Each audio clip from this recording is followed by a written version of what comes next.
is Doyinsola Ogunye. I'm the founder of the Kids Beach Garden in Lekki. I've been doing recycling since 2009, which is 11 years, and the Kids Beach Garden project started in 2014.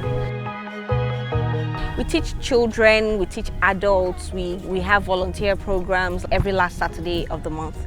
And then we engage the entire community. But we focus on children because they're in their formative years, and then we want to give them something we didn't have. We didn't have a place where we can, come and have a good time and clean the environment as well. So that's basically why we focus on children. We've had a few challenges over time. We've had challenges of funding, we've had challenges of communal unrest, some of our projects, and also with safety of these children. We take these children because most of these children are on the streets. Most of them have parents, but their parents always try to go and fend for, get a living. So they leave the children with us most of the time, and it has become a burden. So we're trying to build some sort of nursery or a creche here where the children can actually be safe, not running on the street. Right now we have a serious displacement and relocation issue going on, and a lot of children have been sleeping on the streets. So we're accommodating about 12 of them, and just to make sure that they have a better life. It's a very temporary measure, but we're looking for more permanent ways to solve the problem for them.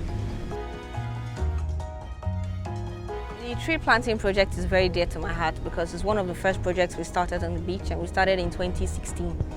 And we planted a few. Some of them actually died, but we found out that, first of all, we didn't have any water here, so we had to fetch water from neighboring estates to wet the trees, and it was really hard. So we started something called the Tree Adoption Project, where people adopt trees and then they fund it. So the funds that we get from the owners of the trees, we used to take care of the trees, we used to pay salaries, we used to do proper cleaning and landscaping of the space. So that's basically what we do.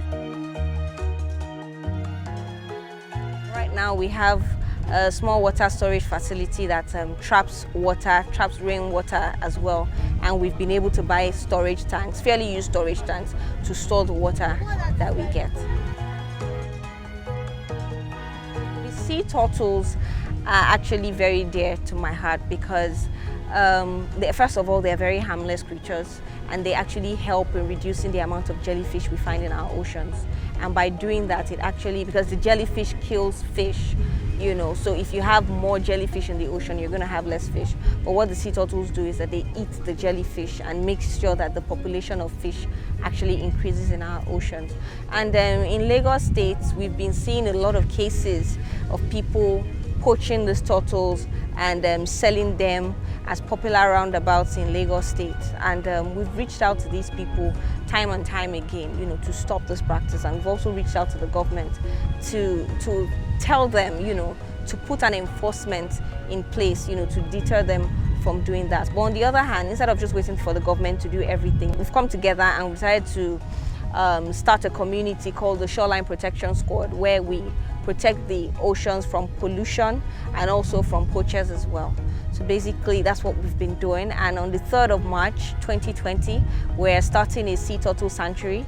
It's going to be the first sea turtle sanctuary in Lagos, and it's going to be a place where when we find turtles they can actually stay there for a few days while we get a vet to check them. It's going to be a place that will raise awareness for sea turtles and other wildlife, other aquatic wildlife in Lagos State.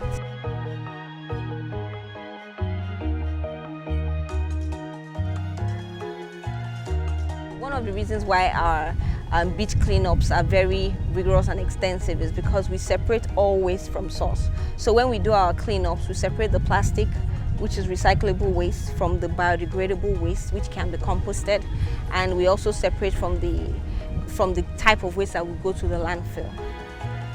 People should start to separate their waste from source. The government has started something in Lagos State called the Blue Box Initiative, and I would say that even if the Blue Box Initiative hasn't gotten to your community, just separate your plastic waste. When you have to use plastic, separate your cans, separate everything that can be recycled, and then start a small, neighborhood watch in your area. The issue of plastic waste and also general waste management, the government has a role to play, but the people, the consumers and the post-consumers also have a role to play as well, not leaving out the manufacturers of these plastic waste. My advice to the government is to, first of all, start the conversation about the single-use plastic ban.